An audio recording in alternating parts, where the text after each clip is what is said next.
أعوذ بالله من الشيطان الرجيم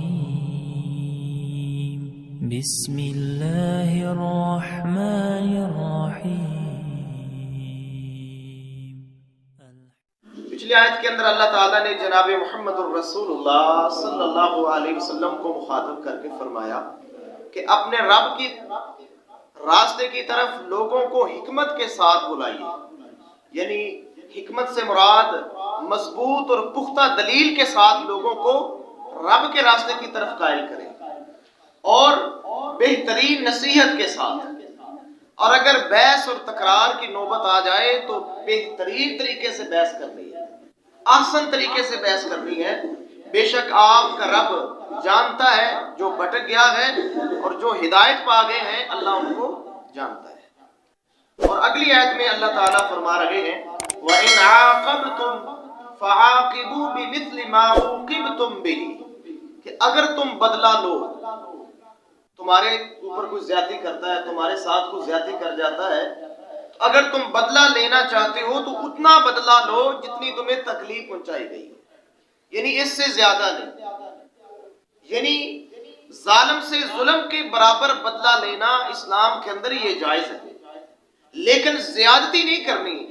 جس طرح زیادتی کی گئی ہے اتنی زیادتی یا اتنا بدلہ لیا جا سکتا ہے، لیکن اس سے زیادہ نہیں۔ اس کی تائید کے اندر جناب محمد الرسول اللہ صلی اللہ علیہ وسلم کا اسوہ حسنہ موجود ہے۔ صحیح مسلم کے اندر میرے نبی کی حدیث موجود ہے 1672 نمبر کے اوپر۔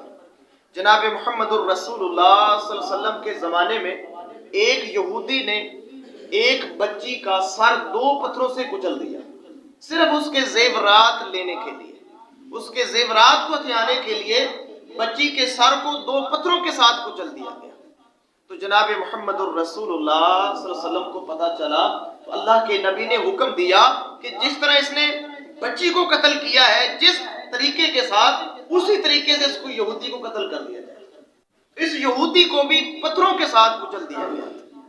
اسی طرح محترم بھائیو، صحیح بخاری کے اندر حدیث موجود ہے 6802 نمبر کے اوپر۔ جناب محمد الرسول اللہ صلی اللہ علیہ وسلم مدینہ تشریف فرما ہے، ایک قبیلے کے کچھ لوگ مسلمان ہوئے، تو جب وہ مدینے کے اندر آئے تو ان کو آب و ہوا موافق نہ ہے،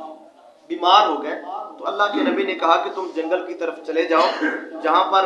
مسلمانوں کے اونٹ چر رہے ہیں، ان چرواؤں کے ساتھ رہو، اللہ تمہیں صحت دے دے۔ اب جب یہ لوگ وہاں پر پہنچے تو یہ لوگ مرتد ہو گئے، انہوں نے اسلام چھوڑ دیا، اسلام سے پھر گئے، اور انہوں نے کیا کیا کہ جو نبی علیہ السلام کے چرواہے تھے ان کو بے دردی کے ساتھ شہید کر دیا اور اونٹ لے کر بھاگ گئے۔ میرے محترم بھائیو، یہاں پر ایک مسئلہ بھی ثابت ہوتا ہے، جناب محمد الرسول اللہ صلی اللہ علیہ وسلم کو اگر علم ہوتا کہ انہوں نے جا کر میرے چرواہوں کو شہید کر دینا ہے اور ہمارے اونٹ لے کر بھاگ جانا ہے، تو میرے نبی کبھی بھی ان کو جنگل کی طرف نہ بھیجتے۔ میرے نبی کو نہیں پتا تھا کہ انہوں نے وہاں مرتد ہو جانا ہے اور مسلمان چرواہوں کو نقصان پہنچانا ہے، اللہ کے نبی کو نہیں علم تھا، لہٰذا ان لوگوں نے ایسا ہی کیا کہ اللہ کے نبی کے جو اونٹوں کے چرواہے تھے ان کو بے دردی کے ساتھ شہید کیا، حتیٰ کہ ان کی آنکھوں کے اندر گرم سلائیاں پھیر دی۔ نبی علیہ السلام کو پتا چلا تو آپ نے ان کا پیچھا کیا، صحابہ کو بھیجا، الغرض وہ لوگ پکڑے گئے۔ تو جب جناب محمد الرسول اللہ صلی اللہ علیہ وسلم کے پاس آئے تو آپ علیہ السلام نے فرمایا کہ جس طرح انہوں نے ہمارے چرواہوں کو شہید کیا ہے، اسی طرح ان کو قتل کر لیا ہے، یعنی ان کی آنکھوں کے اندر بھی گرم سلائیاں پھیر دی گئی، جس طرح انہوں نے مسلمان چرواہوں کے ساتھ سلوک کیا تھا، ایسا ہی سلوک ان مرتدین کے ساتھ کیا ہے۔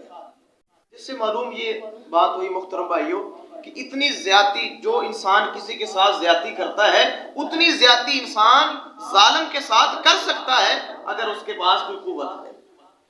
لیکن اگلی اور آخری بات یہ ہے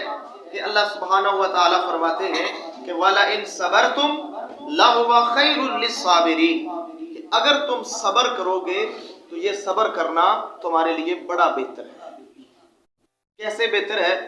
سورہ شورا کے اندر غالباً آیت نمبر 39 یا 40 ہے، اللہ تعالیٰ فرماتے ہیں کہ اگر تم درگزری کا معاملہ کرو گے، اصلاح کر لو گے، تو اللہ تمہیں اجر عظیم عطا کرے گا، یعنی اللہ قیامت کے دن خود ظالم سے بدلہ لے کر دے گا، اور دوسرا یہ انعام ہوگا کہ اللہ تعالیٰ اپنی طرف سے صبر کے اوپر اجر عظیم عطا فرمائے گا۔ یعنی اگر انسان درگزری کا معاملہ کرتا ہے تو بہت بڑے اعزاز کی بات ہے۔ اور اسی طرح میرے محترم بھائیوں، یہ قرآن